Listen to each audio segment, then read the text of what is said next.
Hey guys, Stay Patient here, and today I wanted to talk a bit about one of the characters in Overwatch that I think new players should try out.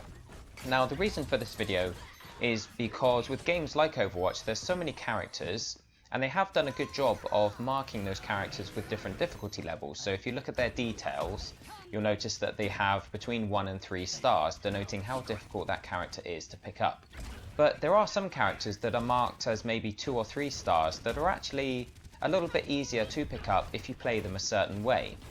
Now, the footage that's on display here is of Torbjorn.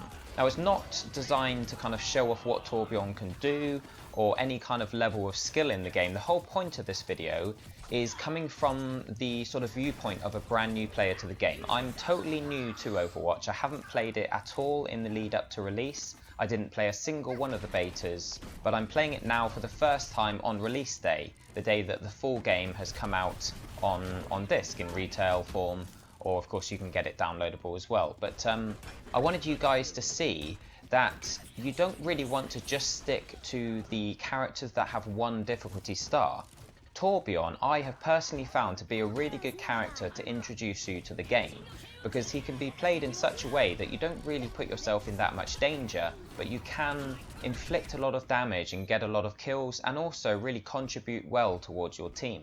Because the thing is, with games like Overwatch, you can often start playing on day one, and there's a lot of players who have played the beta, and they've got a lot of skill in the game, and you can just get destroyed straight away because you don't know what the characters can do. You don't know the buttons, you don't know what skills the characters have, you don't know when to use those skills and abilities, and it can just become overwhelming and it can really put you off playing the game. Now, Overwatch isn't quite so bad on that front. It's actually really easy to pick up, most of the characters feel really good, and they're quite intuitive. Of course, some of them are a lot more complex than others, and you really do need to understand the mechanics of the character to be able to play well as them. But I started off playing as Soldier 76, of course. Now, he's the character that you do the tutorial with, so I thought I'll stick with him, and I played with him a bit, and I did quite well, you know? He's very much the basic first-person shooter style character. He's got a assault rifle, he can shoot like a rocket type thing, you know, he's quite a basic character, he can sprint. But then I wanted to change things up a bit, and one of the characters that I tried was Torbjorn. And you'll notice in this footage that I actually do quite well. You know, I'm not professing to be any good at the game whatsoever, but like I mentioned before, that's the point of this video. Just to show you that if you're not any good at the game yet, if you haven't got any practice in, if you don't have experience with it, you can choose Torbjorn and actually get some really good scores. Now, at the end of this video, which I have sped up a bit, you'll have noticed that by now, it has been sped up by 25% just to shorten the length of it a little bit. But right at the end, you'll notice that there is a play of the game, which was my first play of the game while playing Overwatch. Of course, it takes the best moment of gameplay, the most productive section of gameplay that anyone has had during the game, and it showcases it at the end as like the best play, the best moment that anyone's had in the match. And so I was quite chuffed, you know. All these bits of footage, all these sections of gameplay, although they're not really showcasing any level of skill, like I mentioned, they do showcase the fact that if you're playing as Torbjorn and you're focusing on your turret, you're literally just spending all your time and attention keeping your turret alive and keeping it leveled up, then you can do well without really putting yourself in much danger. All of this footage was taken from my first 3 games playing as Torbjorn, and even before playing as Torbjorn, I'd only played maybe half a dozen matches as Soldier 76, so I was very, very new to the game. And that's really the point I want to get across. If you're brand new to Overwatch, if you've only just bought it on day 1 of the retail release, and you haven't played the beta, and you feel like you want to be able to contribute to your team without getting totally destroyed and killed over and over again, then just try out Torbjorn. Just focus on your turret, and he's a really cool character. He's a lot of fun. He's got several kind of dimensions to his play. His weapon's not great, but if you focus on your turret, that can be your main source of damage. And of course, you have the ability to buff your teammates as well by throwing out armor packs that can help boost their armor and keep them alive longer. So it's a really great way of being able to feel like you're contributing to the team. In fact, several of these matches, despite me being totally new to the game and completely new to this character, I really did feel like I was one of the key reasons why we won each of these matches. Now I know there are loads of people out there who know so much more than me about the game. In fact, I've only really tried a handful of the characters in the game. But I felt like some of you new guys out there would like to hear some advice from someone that is in the same boat as you. Because games like this have quite a large following. They have a large fan base before the game's even released because of the betas. It's been going for quite a while now. Betas have been on and off for the last 6 months to a year. So there's a lot of skill, there's a lot of knowledge of the game, but I wanted to give you guys some advice based on my experience as a brand new player on day one. So just to explain a little bit about how Torbjorn works, of course I've already mentioned his turret. His turret isn't his ultimate, so it's very regularly available to you. The turret recharges nice and quickly. You can lay it down and then you can use your hammer to upgrade it to the next level, to level 2. And then even when it takes damage, you can repair it with your hammer. And that's why a lot of this footage will show me just hovering around my turret, keeping it active, because it's so good at getting kills and assists that you don't really need to sort of contribute yourself to getting those kills. All you need to do is protect your turret and, you know, take out anyone that's trying to take you down. But for the most part, you can leave your turret to do its thing and just make sure to keep it alive. Now when you do use your ultimate, it speeds up your weapon and gives you more armor. But the main thing is that it boosts your turret to level 3 temporarily whilst your ultimate is active, and that makes it super powerful. Now because your turret's going to be getting a lot of kills and assists throughout the game, you're going to be charging your ultimate really quickly, and that means that you're going to be getting tons of kills from your level 3 turrets as well. And a lot of these games I actually finish with between 15 and 25 kills and only a small handful of deaths, which is quite impressive. Without wanting to sound big-headed, I was quite chuffed that I'd done so well considering the fact that I'm so new to the game and that these 3 matches were the first time I had played with this character.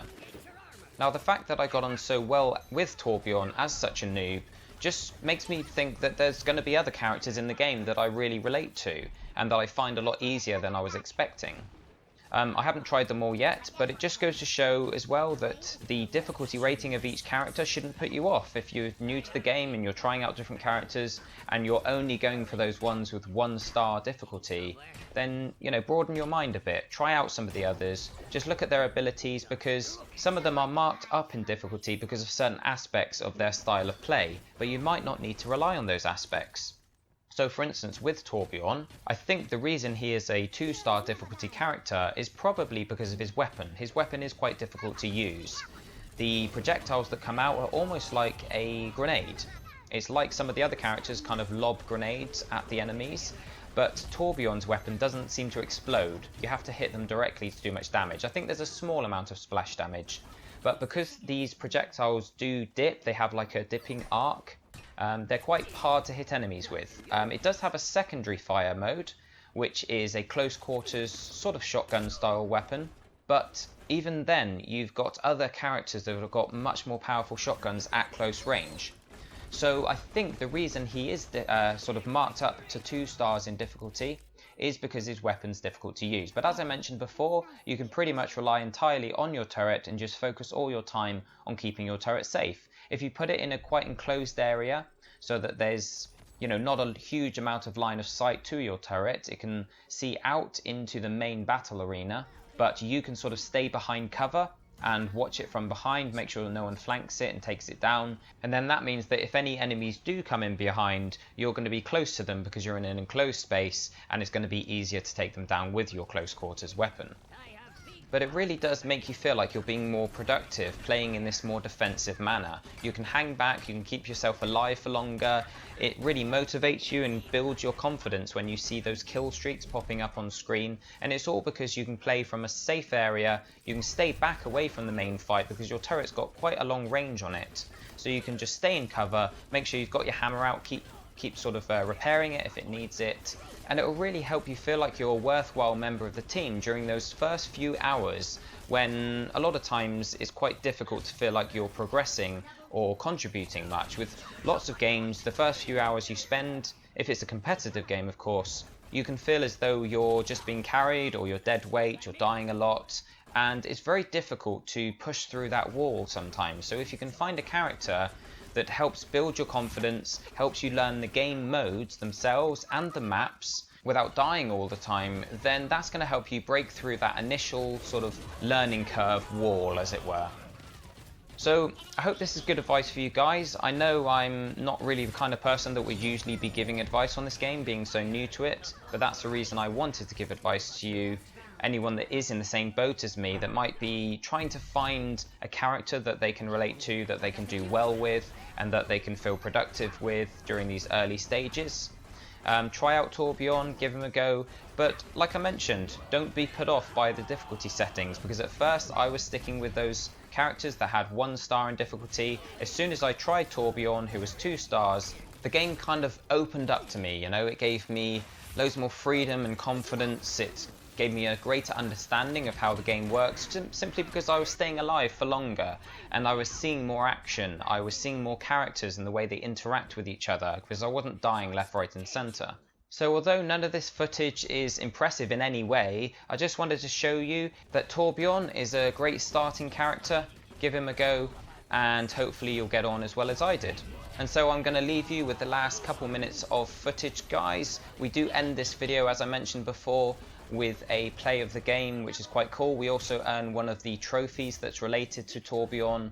So keep watching, check out the rest of it, and I hope you haven't minded me sharing my thoughts with you. Thanks again, guys, and I'll catch you all soon.